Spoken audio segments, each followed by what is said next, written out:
নমস্কাৰ। কবিতাৰ শিৰোনাম অপেক্ষা।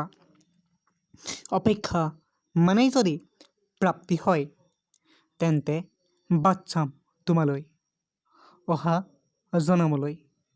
তেতিয়াতো তুমি মোৰ হ'বা। তাৰ উত্তৰত তুমি কি ক'বা? নে নীৰৱে আঁতৰি যাবা? মোৰ অক্ষমতাৰ অজুহাতবোৰ জানো নিজৰ কৰি ল'বা? ওৰেতো জীৱনৰ অপ্ৰাপ্তিৰ উশাহত প্ৰাপ্তিৰ প্ৰেৰণাৰে মোক আগবাঢ়িবলৈ উৎসাহ দিবা। যদি সময় হয়, অনুগ্ৰহ কৰি নিজক এবাৰ সুধি চাবা। তোমাৰ ইতিবাচক উত্তৰলৈ মই আশাৰে বাট চাই ৰ'ম। নমস্কাৰ।